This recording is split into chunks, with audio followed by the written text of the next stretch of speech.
منيرا. أما بعد فقد قال الله تعالى في كلامه المجيد وفي فرقانه الحميد: أعوذ بالله من الشيطان الرجيم.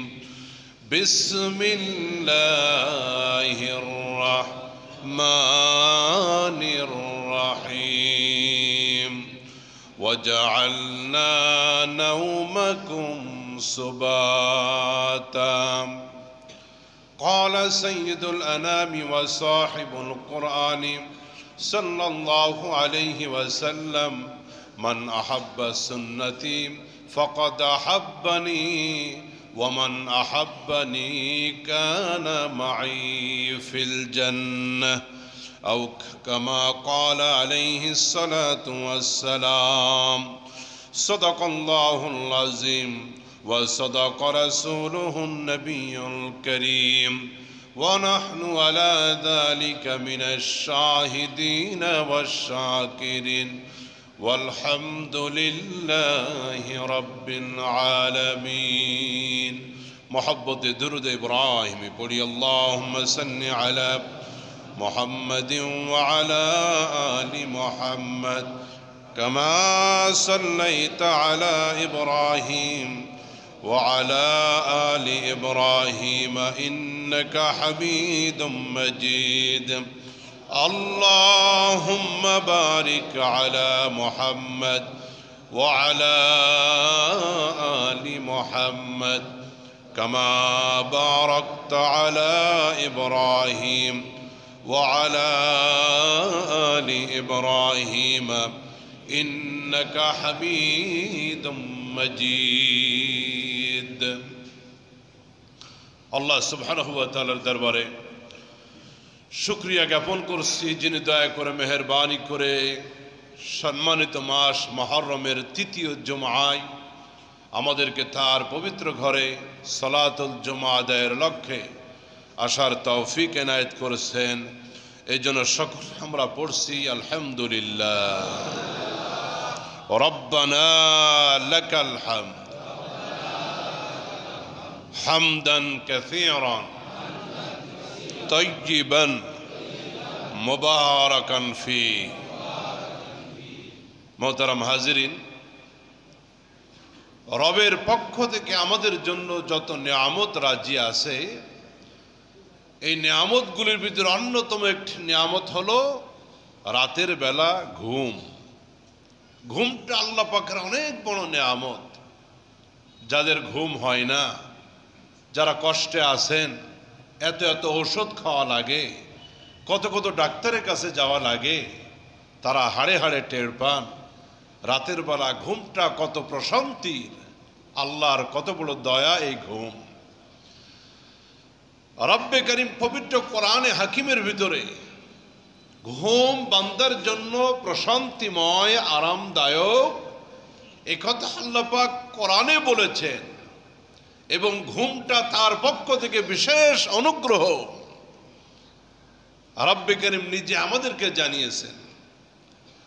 পবিত্র কোরআনের সূরাতুল নাবা 9 নম্বর আয়াত রব্বুল আমিন বলতেছেন, ওয়াজআলনা নাওমাকুম সুবাতা।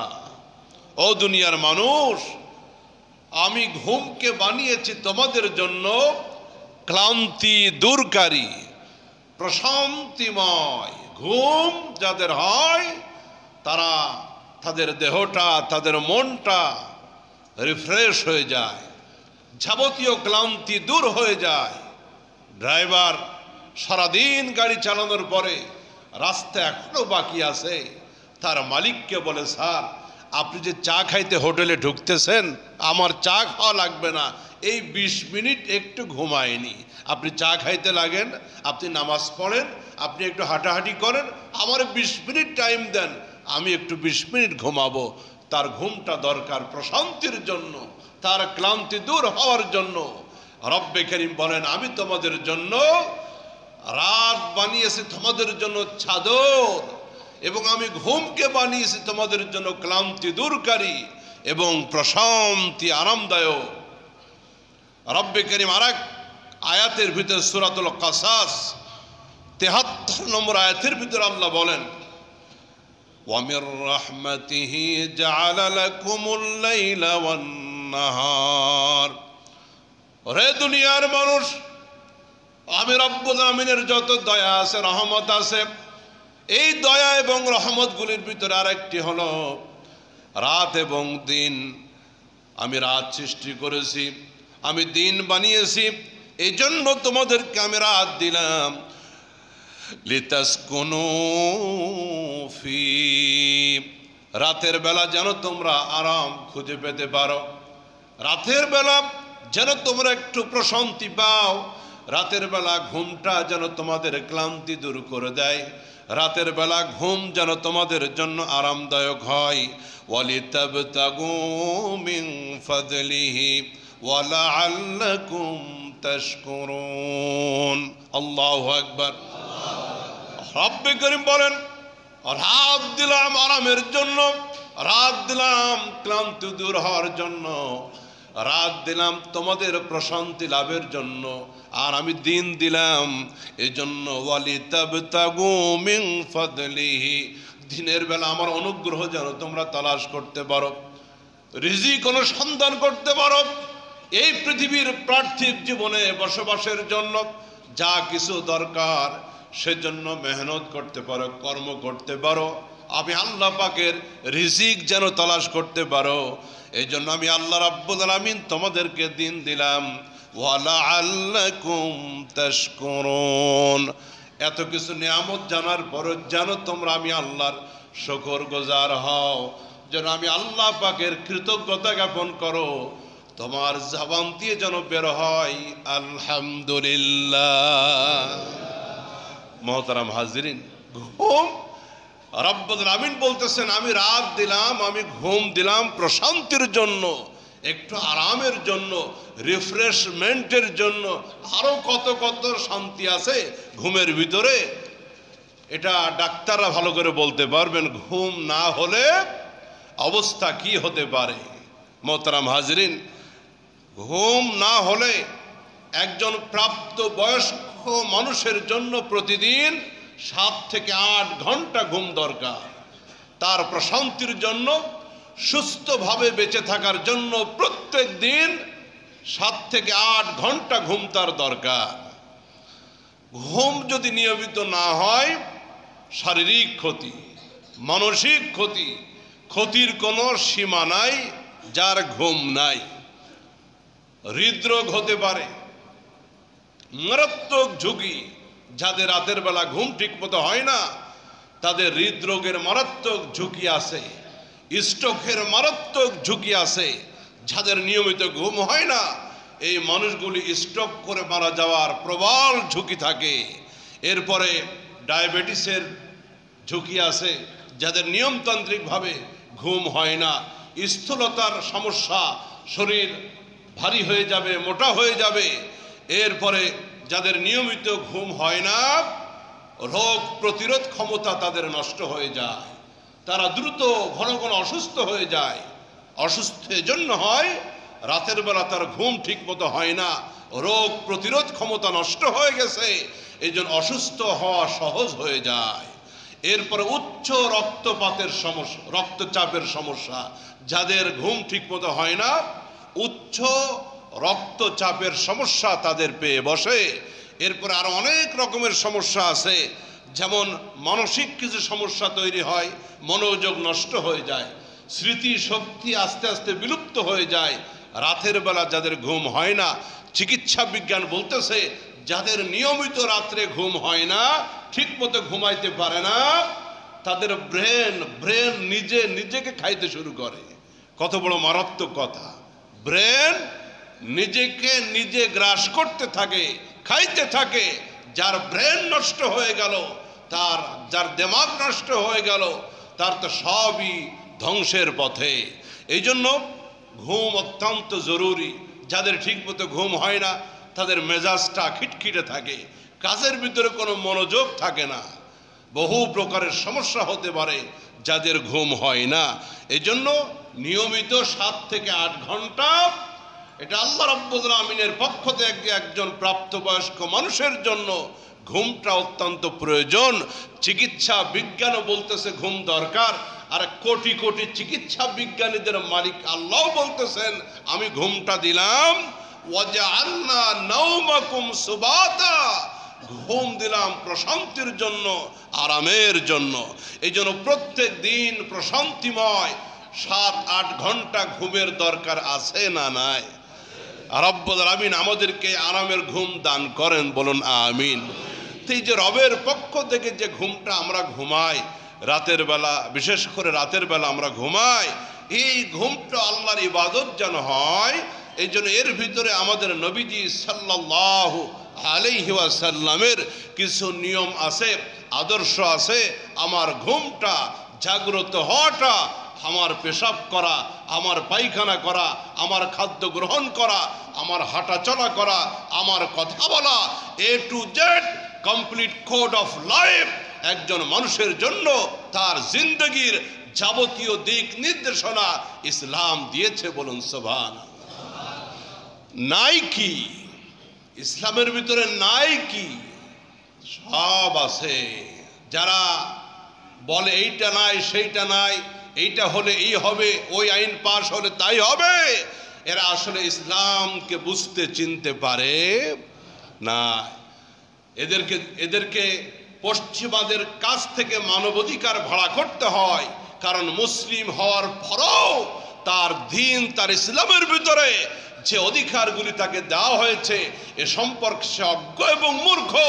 এই জন্য পৃথিবীর সব থেকে নিকৃষ্ট জাতি যারা, ওই পশ্চিমা কাফের বেঈমান, গোটা পৃথিবীর থেকে যারা মানবাধিকার লঙ্ঘন করতেছে, ওদের কাছ থেকে মানবাধিকার ভাড়া করা লাগে তাদের, যারা ইসলামকে বুঝতে পারে না। রাজহাঁস আর পাতিহাঁস দুই বন্ধু মিলে আটলান্টিক মহাসাগরে গেছে গুড়া শামুক খাবে। আটলান্টিক মহাসাগরের গভীরতা হলো 29,000 ফিট, প্রশান্ত মহাসাগরের গভীরতা হলো 36,000 ফিট। রাজহাঁসের গলা হয়েছে 10 ইঞ্চি অথবা 15 ইঞ্চি, পাতিহাঁসের গলা হয়েছে 6-7 ইঞ্চি। এই 12 ইঞ্চি আর 6 ইঞ্চি গলা দিয়া দুই বন্ধু মিলে গেছে গুড়া শামুক খাইতে আটলান্টিকে। ঘন্টা খানিক হয়ে গেছে, রাজহাঁস ঢুকিয়ে দিয়ে গলা খুঁজে পায় না তলা, কারণ তলা হলো 29,000 ফিট গভীরে। ঘন্টা খানিক পরে রাজহাঁস তার গলাটা উঁচু করে পাতিহাঁসকে বলে, বন্ধু আজকে আমারে কোন খালে নিয়ে আসছো? এই খালের তো তলাই নাই। আপনারা বলেন আসলে কি খালের তলা নাই, নাকি অত লম্বা গলা নাই? সমস্যা কি আসলে তলার না গলার? জোরে বলেন। রাসূল বলতেছেন যখন তোমরা কোনো পশুকে জবাই করবা, যখন তোমরা কোনো প্রাণীকে জবাই করবা, অতিরিক্ত কষ্ট তাকে দিও না।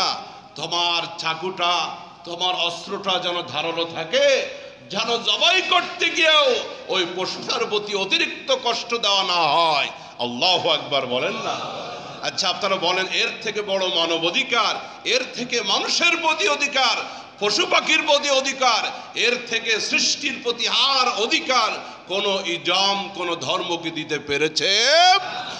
এই জন্য আমরা পরিষ্কার করে বলতে চাই, আটলান্টিকের ওপর থেকে মানবাধিকার কমিশন নামে এই বাংলার জমিনে জেনা, ব্যভিচার এবং সমকামিতাকে প্রমোট করার জন্য যদি কেউ কাজ করতে চায়, উদ্যোগ গ্রহণ করতে চায়, ঝাড়ু পিটা করে বিদায় করা হবে। পশ্চিমাদের কোন এজেন্ট বাংলাদেশে বাস্তবায়িত হতে আমরা দিব না। কথা বলুন ঠিক কিনা? মানবাধিকার লঙ্ঘন হলো মায়ানমারে, মানবাধিকার লঙ্ঘন হলো সেই আফগানিস্তানে, মানবাধিকার লঙ্ঘন হলো ইরাকের বুকে, ইরানের বুকে। আজকে যুগের পর যুগ ধরে মানবতা লঙ্ঘন হচ্ছে ফিলিস্তিনের বুকে। সেই জায়গায় জাতিসংঘের কোনো মানবতা নাই, সেই জায়গায় শান্তি প্রতিষ্ঠার কোনো উদ্যোগ নাই। এসেছ বাংলাদেশ মানবাধিকার কমিশনের অফিস খোলার জন্য। এই মতলববাজি আমরা বুঝি। নতুন করে চেষ্টা চালানো হচ্ছে। ঢাকায় মানবাধিকার কমিশনের অফিস খুলবে তারা, অথচ ফিলিস্তিনের মানুষগুলি এক লোকমা খাদ্যের জন্য না খেয়ে মরতেছে, পেটে পাথর বাঁধতেছে তারা। সেই জায়গায় মানবাধিকার কমিশনের কোনো অফিস তারা খুলতে পারে নাই। পৃথিবীর বিভিন্ন রাষ্ট্র থেকে তারা নিষিদ্ধ হয়েছে, অফিস খুলতে দেয় নাই। এসেছে শান্তি, শৃঙ্খলা, মানবতা, ভালোবাসায় ভরপুর রাষ্ট্র। এই বাংলার জমিনে মানবাধিকার কমিশনের অফিস খুলবে ঢাকায়। পত্রপত্রিকার হেডলাইন দিচ্ছে যে ইসলামপন্থীদের প্রতিরোধকে উপেক্ষা করেও মানবাধিকার কমিশন খোলার অফিসের অনুমোদন দিলেন প্রধান উপদেষ্টা। কলিজার টুকরা বন্ধুরা আমার, এই নিষেধাজ্ঞা, এই প্রতিবাদ শুধু ইসলামপন্থীদের নয়, এই প্রতিবাদ প্রত্যেকটি ঘরে ঘরে থাকা দরকার। যদি মানবাধিকার কমিশনের নামে কোনো অফিস তারা খোলে, রাস্তাঘাটে প্রত্যেকটি ঘরে ঘরে তারা সমকামিতাকে ছড়িয়ে দিবে। গত দুদিন আগে পত্রপত্রিকায় দেখছেন, অনলাইনে ইংলিশ মিডিয়ামে পড়া এক মেয়ে তার বাবা মার নামে মামলা দিয়ে দিয়েছে। বাপ নাকি তার অধিকার নষ্ট করতেছে। এখন মেয়ের মামলায় বাপ্পা আসামি। প্রত্যেকটি ঘরে ঘরে এই অশান্তি তৈরি হবে, হয়রানির শিকার হবে পিতা মাতা। আপনি আপনার বিবির সাথে ঘরোয়া খুঁটিনাটি, এই বিবি মামলা টুকে দিবে মানবাধিকার কমিশনের কাছে। আপনারা জেলে যাওয়ার ব্যবস্থা করবে রাষ্ট্রীয় আইন না, ওই মানবাধিকার কমিশনওয়ালারা, আমেরিকাওয়ালারা আপনারা জেলে ঢুকাবে। আপনি বাংলাদেশে বসে আমেরিকার মামলায় আপনি জেলের ভিতরে পৌঁছে মরবে। আগামী জুমায় আমরা এটা নিয়ে বিস্তারিত কথা বলবো। শুধু সতর্ক করতেছি, এদেশে মানবাধিকার অফিস খোলার কোনো দরকার নাই। প্রত্যেকের মাথায় বিষয়টা রাখেন, প্রতিবাদ করেন, গর্জে ওঠেন। একবার যদি অফিস খুলতে পারে, একটা গজব চেপে বসবে জাতির উপরে, তখন হাই হাই আফসোস করে আর কোনো উপায় থাকবে না। এই পৃথিবীতে ইসলাম যে মানবতা দিয়েছে, এই পৃথিবীতে ইসলাম যে মানবাধিকার দিয়েছে, এর থেকে বড় অধিকার পৃথিবীতে আর কেউ দিতে পারে নাই। একজন মানুষ রাতের বেলা ঘুমাবে, সেই মানুষের স্রষ্টা আল্লাহ রাব্বুল আলামিন তিনি আমাদেরকে শান্তির ঘুম দিলেন। এবং নবীজি পড়ুন সাল্লাল্লাহু আলাইহি ওয়াসাল্লাম, এই ঘুমটা যেন ইবাদতময় হয় সেজন্য কিছু আদর্শ নিয়মও নবীজি আমাদেরকে দিলেন। আসুন রাতের বেলা ঘুমটাকে ইবাদত করব কিভাবে, আমরা একটু কিছু পয়েন্টে আলোচনা করি। মুসলিম জীবনে আমাদের সকল কাজ হলো ইবাদত, যদি সেটা আল্লাহ এবং নবীজির নির্দেশ মোতাবেক হয়। আর এই পৃথিবীর আমাদের, এই পৃথিবীতে মূল লক্ষ্য, এই পৃথিবীতে আমাদের মূল আশার মূল টার্গেট হলো কার ইবাদত? আরো দরাজ কণ্ঠে বলেন। রব্বুল আলামিন পবিত্র কোরআনে হাকিমের ভিতরে বলেন, ওয়া মা খালাকাতুল জিন্না ওয়াল ইনসা ইল্লা লিয়াবুদুন। এই পৃথিবীর জমিনে মানব গোষ্ঠী এবং জিন জাতিকে আমি আল্লাহ সৃষ্টি করেছি আমার গোলামির জন্য, দাসত্বের জন্য, আমার দাস হওয়ার জন্য। আমার দাসত্বমূলক যত ইবাদত বندگی আছে সেইগুলা তারা করবে। আমি আল্লাহ পাক আমার গোলামির জন্য বানালাম। এই জন্য এ টু জেড এই পৃথিবীতে যতদিন আমরা থাকব, কাজগুলি যদি আল্লাহ পাকের হুকুম মোতাবেক হয়, নবীজির আদর্শ মোতাবেক যদি হয়, সবগুলি আমাদের ইবাদতের ভিতরে গণ্য হয়ে যাবে।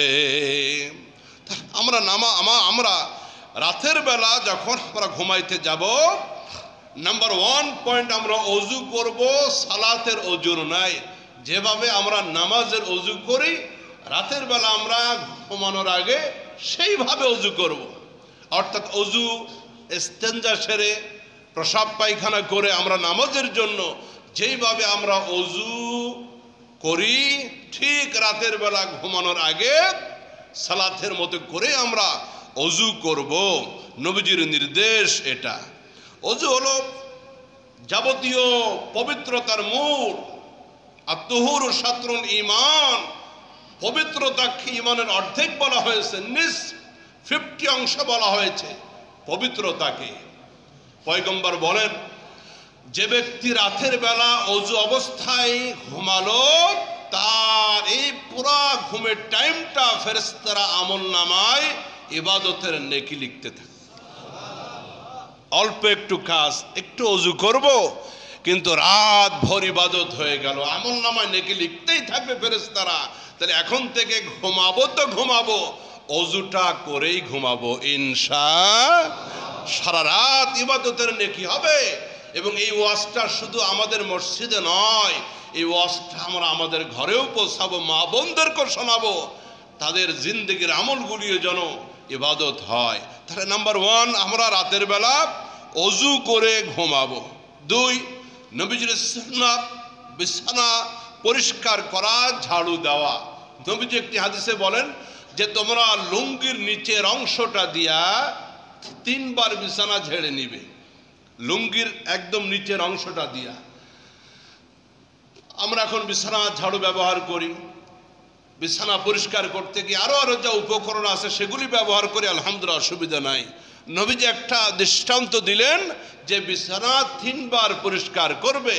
হয়তো কোনো সাপ বিচ্ছু আছে, কোনো পোকামাকড় আছে, রাতের বেলা বিছানায় ঘুমায় সকালে মারা যায়, এরকমের অনেক খবর আমরা শুনতে পাই। এই জন্য ঘরটাও পরিষ্কার করব, রাতের বেলা বিছানাও পরিষ্কার করব আমার নিজের প্রয়োজনে, কিন্তু আমার নবীজির একটা সুন্নাতের উপর আমল হয়ে যাবে। 3, সূরাতুল বাকারার শেষ 2 আয়াত রাতের বেলা পড়ব। সূরাতুল বাকারার শেষ 2 আয়াত, আমানা রাসূলু বিমা উনজিলা ইলাইহি, এই জায়গা থেকে শেষ পর্যন্ত এই 2 আয়াত। নবীজি বলেন, যে ব্যক্তি এই 2 আয়াত পড়ে নিল, এই 2 আয়াত তার যাবতীয় সফলতার জন্য, বিপদ মুক্তির জন্য যথেষ্ট হয়ে যাবে। কোন সূরা? জি, সূরাতুল বাকারা। কোন 2 আয়াত? শেষ 2 আয়াত। দেখে দেখে পড়ে নিব, যাদের মুখস্থ আছে মুখস্থ পড়ে নিব। 3, চতুর্থ নম্বর আমল, আয়াতুল কুরসি পাঠ করব। রাতের বেলা যখন ঘুমাবো আমরা কি পড়ব? আল্লাহু লা ইলাহা ইল্লা হুয়াল হাইয়ুল কাইয়্যুম লা তাখুযুহু সিনাতুন ওয়ালা নাওম। এখান থেকে শেষ পর্যন্ত আয়াতুল কুরসি পাঠ করব। আয়াতুল কুরসি পাঠ করলে কি লাভ? রাতের বেলা আমরা শয়তানের কাছ থেকে শুনি। কার কাছ থেকে? হ্যাঁ, শয়তানের কাছ থেকে আমরা একটু শুনি আয়াতুল কুরসির ফজিলত কি। হযরত আবু হুরায়রা রাদিয়াল্লাহু তাআলা আনহু তিনি বলেন যে বাইতুল মালের পাহারাদার ছিলাম আমি। মদিনার যেই রাষ্ট্রীয় যে গোডাউন ছিল, গুদাম ছিল, খাদ্য ভাণ্ডার, এই জায়গার আমি পাহারাদার ছিলাম। এক রাতে হঠাৎ করে দেখে এক চোর চুরি করতেছে। আমি আস্তে আস্তে গিয়ে পিছন থেকে তাকে অ্যাটাক করলাম, তার হাত চেপে ধরলাম। এরপরে বললাম, এখনই তোমাকে নিয়ে যাব নবীজির কাছে। ছোট্ট অনুনয় বিনয় করলো, আমারে মাফ করে দাও, বাড়ির লোক খুব অভাবে আছে, কষ্টে আছে, খাদ্য নাই, আমি শখে আসি নাই, এই সেই বহুত কাকুতি মিনতি। হযরত আবু হুরায়রা বলেন, আমার মনে দয়া লাগলো, আমি তাকে ছেড়ে দিলাম। নবীজির কাছে গেলাম ফজরের সময়। রাসূল বলতেছেন, আবু হুরায়রা, রাতের বেলা যে চোর ধরছিলা, এটার খবর কি? আল্লাহু আকবার। আল্লাহ পাকের পক্ষ থেকে নবীজিকে আগেই জানানো হয়েছে কাম এরকম একটা ঘটছে। হযরত আবু হুরায়রা বলি, ইয়া রাসূলুল্লাহ, আমি ধরেছিলাম, কিন্তু তার অভাব অনটন, তার কাকুতি মিনতির কারণে আমি দয়ার্থ হয়ে তাকে ছেড়ে দিয়েছি। রাসূল বলতেছেন, আবার আসবে, প্রস্তুত থাকো। হযরত আবু হুরায়রা বলেন, আরেক রাতে আবার হাজির, তাকে আবার অ্যাটাক করলাম, আজকে তোমাকে নবীজির কাছে নিয়েই যাব। চোর বলতেছে, ভাই সাধে আসি নাই, অভাব অনটনে আসি, কষ্টে আছে ঘরের লোকেরা, একটু মাফ করে দেন। হযরত আবু হুরায়রা বলেন তার এই চাপাবাজির কারণে, কিসের কারণে এমন চাপাবাজি করতে শুরু করলো মিথ্যা কথা দিয়ে, আমি আবার মন গলে গেল, তারে আবার ছেড়ে দিলাম। তৃতীয় রাত্রে আবার আসলো, আবার তাকে ধরলাম, বললাম আজকে আর কোনো কিছুতে কিছু হবে না, নিয়েই যাব তোমাকে রাসূলুল্লাহর কাছে, চলো। চোর বলতেছে আবু হুরায়রা, আজকে যদি আমাকে তুমি ছেড়ে দাও, এমন একটি আমল তোমাকে শিখাবো যে আমলটা অত্যন্ত দামি আল্লাহর কাছে। হযরত আবু হুরায়রা মনে মনে ভাবলেন, চোর হইলেও তো দেখি কি আমল শিখায়, আচ্ছা বলো দেখি। চোর বলতেছে আবু হুরায়রা, প্রত্যেক রাতের বেলা যখন তুমি ঘুমাতে যাবে আয়াতুল কুরসি পড়বে, এর দ্বারা লাভ হবে শয়তান তোমাকে কোনো ক্ষতি করতে পারবে না, গোটা রাত অনিষ্ট করতে পারবে না। পাশাপাশি গোটা রাত দুইজন ফেরেশতা একেবারে সুবহে সাদিক পর্যন্ত তোমাকে পাহারাদারি করবে। হযরত আবু হুরায়রা এই ফজিলত শোনার পরে চোরকে দিছে ছেড়ে। নবীজির কাছে যাওয়ার পরে রাসূল বলতেছেন, আজকে কি মুআমালা হলো তোমার চোরের সাথে? বলে, ইয়া রাসূলুল্লাহ, আজকেও ধরে এনেছিলাম 100% মানসিক পাকাপোক্ত, আজকে নিয়ে আসবো আপনার কাছে, কিন্তু আজ আমার একটা ওয়াজ শিখাইছে। কি ওয়াজ? বলে, সে বলেছে আয়াতুল কুরসি যদি রাতের বেলা আমি পাঠ করি তাহলে গোটা রাত শয়তান অনিষ্ট করতে পারবে না, সারা রাত ফেরেশতা আমাকে পাহারা দিবে। নবীজি বলতেছেন, আবু হুরায়রা, লোকটা চোর হইলেও কথাটা সত্য বলছে। সুবহানাল্লাহ। এই ওয়াজ যে তোমাকে করেছে, লোকটা চোর হইলেও ওয়াজটা সত্য, সে মিথ্যা কথা বলে নাই। আর তুমি কি জানো সে কে? ইয়া রাসূলুল্লাহ, আমি তো একজন চোর হিসাবেই জানি। রাসূল বলতেছেন, সে হলো ইবলিস। সে ইবলিস। তো আয়াতুল কুরসির ফজিলতটা ইবলিস বলছে, আর রাসূল বলতেছে হ্যাঁ সে মিথ্যা বলে নাই। রাতের বেলা আমরা আয়াতুল কুরসি পাঠ করতে ভুলবো না। প্রত্যেক নামাজের পরে তো আছেই। নবীজি বলেন, যে ব্যক্তি প্রত্যেক ফরজ সালাতের পরে আয়াতুল কুরসি পাঠ করবে সেই ব্যক্তির মৃত্যু হতে দেরি আর জান্নাতে যাইতে দেরি হবে না। জান্নাতে যাইতে দেরি হবে না। এই জন্য নামাজের পরে আয়াতুল কুরসি প্রত্যেক ফরজ নামাজের পরে 3 বার পড়বেন, আল্লাহু আকবার, আল্লাহু আকবার, আল্লাহু আকবার। এরপর পড়বেন আস্তাগফিরুল্লাহ, আস্তাগফিরুল্লাহ, আস্তাগফিরুল্লাহ। এরপরে পড়বেন আল্লাহুম্মা আনতাস সালাম ওয়া মিনকাস সালাম, তাবারাকতা ইয়া যাল জালালি ওয়াল ইকরাম।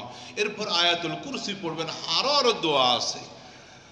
প্রায় মসজিদে মোনাজাত হয়, আপনারা মোনাজাত যেখানে হয় মোনাজাতে শরীক হবেন।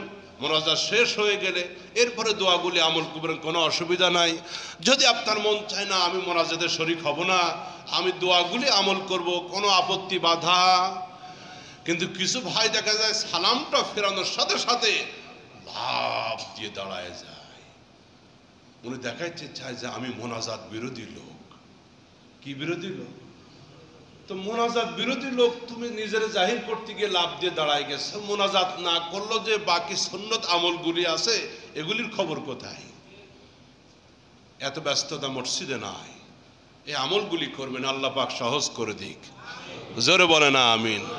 ইমাম সাহেব মোনাজাত করতেছে, ওলামা ইকরামের সর্বসম্মত মতামত যে নামাজের পরে মোনাজাত সম্মিলিত, এটা বৈধ এবং সুন্নাহ সম্মত। আপনি মোনাজাতে অংশগ্রহণ করবেন, এরপরে বাকি আমলগুলি করবেন, অসুবিধে কোথায়?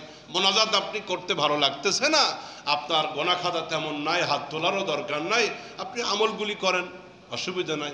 কিন্তু লাভ দিয়ে কাতারের মাঝখান থেকে দাঁড়ায় গেলাম, এরপর একেবারে এত ব্যস্ততা কিসের? এত তাড়াহুড়া নাই।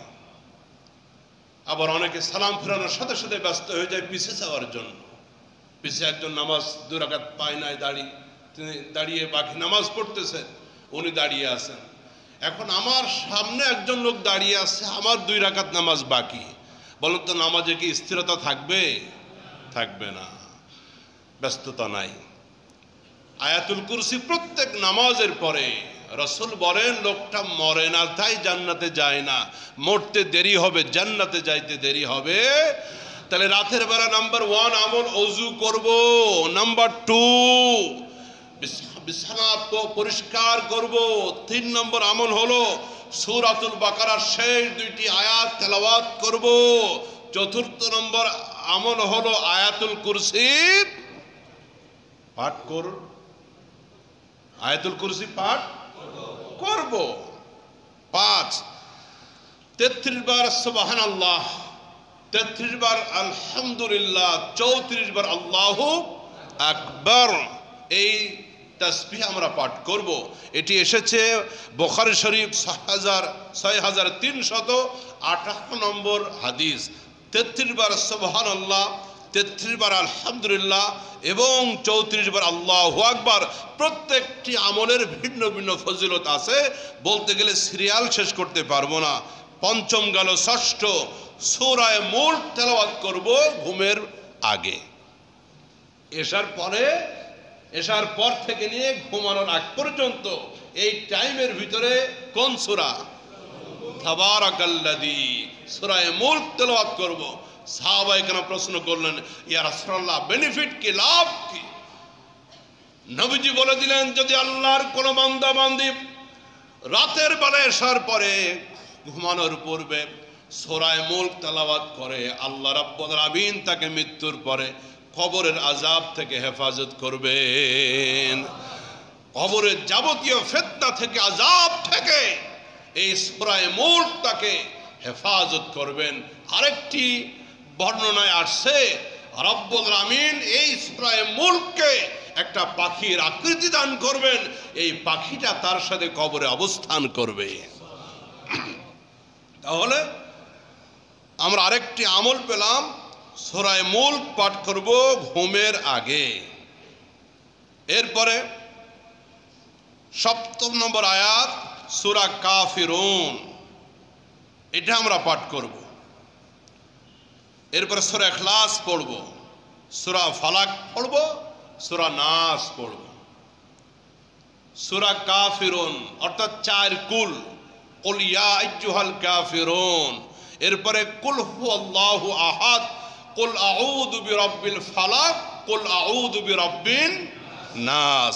এই 4টি সূরা, বিশেষ করে সূরা ফালাক এবং সূরা নাস যাবতীয় অনিষ্টতা, যাবতীয় ক্ষতি থেকে, অ্যান্টিবায়োটিক ঔষধের থেকে বেশি কার্যকর। রাতের বেলায় আমলগুলি করবেন, নিজেকে প্রোটেক্ট করবেন, নিজেকে হেফাজত করবেন, আমল নামায় নেকি দ্বারা ভরপুর করবেন। 8ম আয়াত, ডান কাতে ঘুমানো। কোন কাতে? ডান কাতে ঘুমানো সব থেকে উত্তম। এই ডান হাতটা চোয়ালের নিচে দিয়ে ডান কাতে ঘুমানো। আরো উত্তম যদি চেহারাটা কেবলা দিকে হয়, আপনার খাটটা যদি উত্তর দক্ষিণ হয়, তাহলে ডান কাতে আপনি পশ্চিম দিকে ফিরলে আপনার চেহারাটা, আপনার সিনাটাও কেবলা দিকে হয়ে গেল।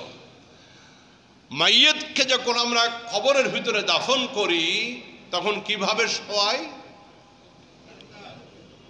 কেবলা দিকে শোয়াতে পারি না। নিয়ম কেবলা দিকে তার চেহারা, সিনাটা রাখা, কিন্তু ভুলভাবে সোজা শোয়ায় দেয়। যদি কোনো ভালো আলেম থাকে কবরের কাছে, তার যদি জানা থাকে যে মাইয়িতকে কেবলার দিকে ডান কাতে একটু কাত করে, ডান দিকে কেবলার দিকে কাত করে দেওয়া, তাইলে সম্ভব, কিন্তু সাধারণত এভাবে শোয়ায় দেয়। আমি এক কবরের কাছে কবর দেওয়ার সময় বললাম এটা ভুল হচ্ছে। একজন বলে ফেললো, আপনি কয় কিতাব পড়ছেন? চিন্তা করেছেন অবস্থা, দেখে আসছে এইভাবে। আরো মৌলবীরা প্রতিবাদ করে নাই। এই জন্য মাইয়িতকে কবরে দেওয়ার সময় পিঠের দিকে একটু মাটি বেশি করে দিয়ে দেওয়া, একটু টেক লাগায় দেওয়া, যেন তার চেহারাটা অধিকাংশ, একেবারে পুরাপুরি যদি নাও সম্ভব হয়, অধিকাংশ অংশটা যেন তার ডান কাতে কেবলার দিকে তার চেহারা এবং তার সিনাটা থাকে। আপনারাও যখন কোনো কবরস্থানে থাকবেন, মাইয়িতকে কবর দেওয়া হচ্ছে, তখন দেখবেন এইভাবে করবে, ওর বডিটা উপরের দিকে থাকবে সোজা, এরপরে চেহারাটা ঘোরায় দেয়। অধিকাংশ এই কাজটা করে যে বুক সিনাটা উপরের দিকে থাকে, এরপর চেহারাটা ঘোরায় দেয়। এটা ভুল, এটা সুন্নাহসম্মত নয়। তার চেহারার সাথে সাথে তার বডিটা, তার বুকটা, তার সিনাটাও কেবলার দিকে যতটুকু সম্ভব ফিরিয়ে দিব ইনশাআল্লাহ। তো এই যে ডান কাতে রাতের বেলা ঘুমানো, এটা নবীজির সুন্নাত, এবং এটা চিকিৎসা বিজ্ঞানীরাও বলতেছে এটা অত্যন্ত স্বাস্থ্যসম্মত। কিডনির জন্য, যাবতীয় সুস্থতা লাভের জন্য ডান কাতে শোয়াটা এটা উত্তম এবং স্বাস্থ্যসম্মত। গেল 8। 9 নম্বর, উপর হয়ে না শোয়া, পেটের উপরে ভর দিয়ে উপর হয়ে না শোয়া। এর দ্বারা অনেক ক্ষতি হতে পারে।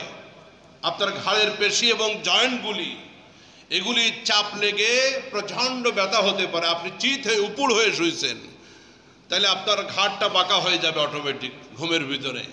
তখন এই যে পেশি আছে, এরপরে ঘাড়ের যে জয়েন্টগুলি আছে, এগুলি চাপ লেগে ব্যথা হবে।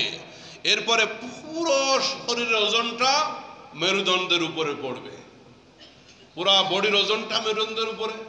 বুকের খাঁচা, ফুসফুসের উপরে চাপ পড়বে, শ্বাস প্রশ্বাস নিতে কষ্ট হবে, বড় রকমের দুর্ঘটনা ঘটতে পারে ঘুমের ভিতরে। এই জন্য 1500 বছর আগে ইসলামের নবী আগেই বলে দিয়েছেন যে তোমরা উপর হয়ে ঘুমাবে না। আর 1500 বছর পরে বিজ্ঞান গবেষণা করে করে দেখতেছে যে আব্দুল্লাহর ছেলে মুহাম্মদ রাসূলুল্লাহ সাল্লাল্লাহু আলাইহি ওয়াসাল্লাম এগুলি কেন বলে গেলেন মুসলিম জাতিকে, তারা বের করতেছে এর ভিতরে এই ভালো আছে, এই মন্দ আছে। আসেন, এরপরে বাতি নিভিয়ে ফেলা। বাতি নিভিয়ে ফেলা, রাতের বেলা দিনের মতো এত আলোকিত ঘর রাখবো না, প্রয়োজন যতটুকু ততটুকু আলো রেখে বাতিটা, মূল বাতি বন্ধ করে দেওয়া, যেন ঘুমটা আরামের হয়, ঘুমটা যেন প্রশান্তিময় হয়। এরপরে ঘুমের দোয়া পড়া, আল্লাহুম্মা বিসমিকা আমুতু ওয়া আহইয়া। বলেন আল্লাহুম্মা বিসমিকা আমুতু ওয়া আহইয়া। এটা কিসের দোয়া? আবার এই জায়গায় ঘুমায় যায় না, অনেকে আগে থেকে ঘুমাচ্ছে, মাঝে মাঝে দেখতেছি যে হুজুর যখন দোয়া যখন পড়াই দিছে 5 মিনিট ঘুমায়। দোয়ার অর্থ হচ্ছে আল্লাহুম্মা, হে আল্লাহ, বিসমিকা, তোমার নামে, আমুতু, আমি মৃত্যুবরণ করি, ওয়া আহইয়া, এবং তোমার নামে আমি আবার জাগ্রত হই। তাহলে আমরা ঘুমাইতে যাওয়ার সময় দোয়া পড়ি, আর অর্থ হচ্ছে মৃত্যুবরণ করি। বোঝা গেল ঘুমটাও মরণের একটা অংশ, ঘুমটাও মরণের। জাগতিক কোনো খবর থাকে না, ছোড়ে আইফোনটা নিয়ে যায় তাও টের পায় না। আবার যখন ঘুম থেকে জাগ্রত হব তখন দোয়া কি পড়বো? আলহামদুলিল্লাহিল্লাযী আহইয়ানা বা'দা মা আমাতানা ওয়া ইলাইহিন নুশুর। এই দোয়াগুলি আমরা শিখে নিব, ছোট্ট ছোট্ট মাসনুন দোয়া। আসেন, 12 নম্বর আরেকটি আমল, যদি আমরা কেউ ঘুমের ভিতরে খারাপ কোনো স্বপ্ন দেখি তাহলে পাশ ফিরে শোব। ডান পাশে শুয়েছিলাম, একটা খারাপ স্বপ্ন থেকে ভয় পেয়ে গেছি, আমরা পাশ পরিবর্তন করব। ডান পাশে ছিলাম, বাম পাশ পরিবর্তন করব। সোজা ছিলাম, তাহলে ডাইনে অথবা বামে হয়ে যাব, পাশ পরিবর্তন করব। খারাপ স্বপ্ন দেখলে আরো 2টা কাজ করব। ভীতিকর কোনো খারাপ স্বপ্ন যদি ঘুমের ভিতরে কেউ দেখে, তাহলে বাম পাশে 3 বার হালকা করে থুতু ফেলবে। কি করবে? আবার যা আছে একদম টান টন দিয়ে একবার ফেলায় না, তাহলে বামে যদি কেউ থাকে ওর দিকে আর তাকানোর সুযোগ নাই। হালকা করে থুতু বের হতে হবে এমনই না, হালকা করে 3 বার থুতু ফেলা। আর আউযু বিল্লাহি মিনাশ শাইতানির রাজিম, নবীজি বলতেছেন এই কাজটা কিন্তু প্রায় প্রায় হয় আমাদের। আপনারা অনেকে বলেন হুজুর ঘুমের ভিতরে প্রায় স্বপ্নের ভিতরে ভয় পায়, অনেকে দোয়া চান, অনেকে এই দোয়া সেই দোয়া নানান কিছু আমাদেরকে জিজ্ঞাসা করেন। আমল হলো, কেউ যদি রাতের বেলা ঘুমের ভিতরে ভয় পায় সে যেন ওই মুহূর্তে পাশ পরিবর্তন করে, এরপরে বাম পাশে 3 বার হালকা করে থুতু নিক্ষেপ করবে আর পড়বে আউযু বিল্লাহি মিনাশ শাইতানির রাজিম, সূরা ফালাক পড়বে, সূরা নাস পড়বে। তো এই আমলগুলি আমাদের ঘুমের সাথে, আমি সিরিয়ালে আরেকবার বলে দিই, আপনারা খেয়াল রাখবেন। ঘুমানোর পূর্বে কয়েকটি আমল আমরা করব রাতের বেলা ঘুমানোর পূর্বে। 1, ওযু করে পবিত্র হয়ে ঘুমাবো। 2, বিছানা পরিষ্কার পরিচ্ছন্ন করে ঝাড়ু দিয়ে ঘুমাবো। 3, সূরাতুল বাকারার শেষ 2টি আয়াত তেলাওয়াত করে ঘুমাবো। 4, আয়াতুল কুরসি পাঠ করে ঘুমাবো। 5, 33 বার সুবহানাল্লাহ, 33 বার আলহামদুলিল্লাহ, 34 বার আল্লাহু আকবার এই তাসবিহ পাঠ করে ঘুমাবো। 6, সূরাতুল মুলক পাঠ করে ঘুমাবো বিছানায় যাওয়ার আগে। এশার পর থেকে বিছানায় যাওয়ার আগে এই টাইমের ভিতরে পাঠ করলেই হবে। 7, সূরা কাফিরুন, সূরা ইখলাস, সূরা নাস এবং সূরা ফালাক পাঠ করে শুভ। এরপরে 8, ডান কাতে ঘুমাবো। ডান পাশে কেবলা দিকে হয়ে ঘুমাইতে পারলে আরো ভালো। যদি কেবলা দিকে নাও পারি, বিছানা যদি এমন পজিশনে থাকে যে কেবলার দিকে মুখ করা সম্ভব হচ্ছে না, অন্তত ডান কাতে ঘুমাবো। 9, উপুড় হয়ে শুভ না, উপুড় হয়ে পেটের উপরে বুকের উপরে চাপ দিয়া উপুড় হয়ে ঘুমাবো না। 10, রাতের বেলা বড় বাতি যেটা আলো এটা নিভিয়ে বন্ধ করে ঘুমাবো। 11, দোয়া পড়ে ঘুমাবো, মাসনুন দোয়া, হাদিসের যে দোয়া সেই দোয়া পড়ে ঘুমাবো। এরপর আরেকটি আমল আছে, এটা আমরা 12 নম্বরে যোগ করি, সতর ঢেকে ঘুমাবো। কি সতর? হাঁটুর নিচেই কাপড় যেন থাকে। অনেকে মনে মনে চিন্তা করতেছেন বাইরে বের হলে ঠিক মতো কাপড় থাকে না, বাইক চালাইতে গেলেও এখন হাফ প্যান্ট। 2 বন্ধু মিলে বসছে, 2জনই প্যান্ট কাটা। বুড়া বুড়া মানুষগুলি বয়স হয়ে গেছে, 30, 35, 40 বছর রাস্তায় হাঁটে, সিগারেট খেতে খেতে হাফ প্যান্ট পরে, শরমও নাই, লজ্জাও নাই। কোথায় গেল এই বিবেক মানুষের? কবিরা গুনাহ। হাঁটুর উপরে একজন পুরুষ মানুষ, তার নাভি থেকে হাঁটু, তার নাভির নিচে এবং হাঁটুর উপরে কাপড় ওঠানো, এটা মারাত্মক কবিরা গুনাহ। রাতের বেলা সতর ঢেকে ঘুমাবো। একজন সাহাবী বলছে, ইয়া রাসূলুল্লাহ, ঘর তো নির্জন থাকে, সেখানে তো বাইরের কেউ থাকবে না। রাসূল বলতেছেন, আল্লাহকে লজ্জা করো। সর্বপ্রথম বান্দা আল্লাহর থেকে লজ্জা করবে। আল্লাহ পাক বান্দা যে তার থেকে লজ্জা পাবে, এটা বান্দার কাছ থেকে আল্লাহ হকদার। বান্দা লজ্জা পাবে, শরম পাবে। এই রাতের বেলা আমরা চেষ্টা করব সতর ঢেকে, পায়জামা, লুঙ্গি বা ঘুমের যদি কোনো ঢিলাঢালা পোশাক থাকে আমরা সেইটা পরে ঘুমাবো। হাফ প্যান্ট কোনো মুসলিম জাতি প্রাপ্তবয়স্কদের সংস্কৃতি না। এই জন্য বাচ্চাদেরকেও এই 3-4 বছর বয়স হওয়ার পরে আর হাফ প্যান্ট পরাবেন না। তাদেরকে চেষ্টা করবেন পায়জামা পরানোর জন্য, চেষ্টা করবেন এখন থেকে হাফ প্যান্ট বর্জন করানোর জন্য।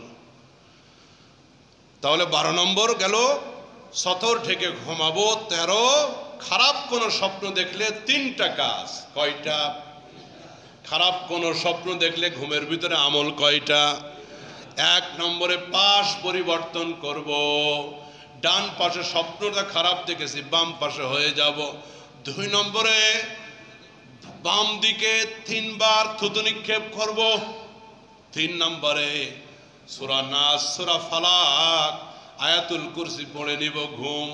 ঘুমের ভিতরে খারাপ কোনো স্বপ্ন দেখলে, ভয়ঙ্কর কোনো স্বপ্ন দেখলে আল্লাহ পাক রাতের ঘুমটা আমাদের জন্য আরামদায়ক করেন এবং এই ঘুমটা যেন আমাদের জন্য ইবাদত হিসাবে কবুল করেন। আমরা এই সুন্নত আমলগুলি মেনে চলার চেষ্টা করব। আল্লাহ আমাদের সকলকে তৌফিক দান করেন।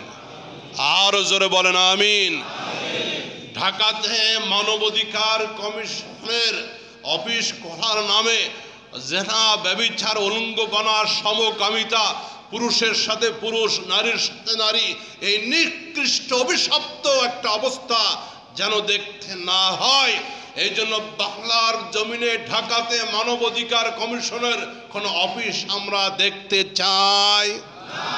জোরে বলতে হবে, কোনো অফিস আমরা দেখতে চাই। ইউনূস সরকারকে বলবো, আপনি যে দায়িত্ব নিয়ে আসছেন সেইটা পালন করেন। এদেশের সংখ্যাগরিষ্ঠ মানুষ মুসলমান, এদেশের রাষ্ট্র ধর্ম ইসলাম, এদেশের রাষ্ট্র ধর্ম এদেশের সংখ্যাগরিষ্ঠ মুসলিমদের মতামতের বিপরীত গিয়ে ইউরোপ আমেরিকাকে খুশি করলে আপনিও ইতিহাসের পাতায় ধিগৃত হবেন, লাঞ্ছিত হবেন। আশা করি এদেশের মানুষের সেন্টিমেন্ট বুঝে আপনারা কাজ করবেন। আল্লাহ পাক আপনাদেরকে সেই বুঝ দান করুক এবং জাতিকে সতর্ক থাকার তৌফিক দান করুক। আজও নামাজের পরে, সুন্নাতের পরে আমাদের কিছু ভাই ফিলিস্তিনের মাজলুমদের জন্য একটু দোয়ার ব্যবস্থা করেছে মসজিদের বাইরে। আপনারা নামাজের পরে সেই দোয়া একটু শরীক হতে পারে। এটা মানবতা, তাদের প্রতি ভালোবাসা। আল্লাহ কবুল ও মঞ্জুর করেন। সুন্নত যাদের বাকি আছে আদায় করে নিন।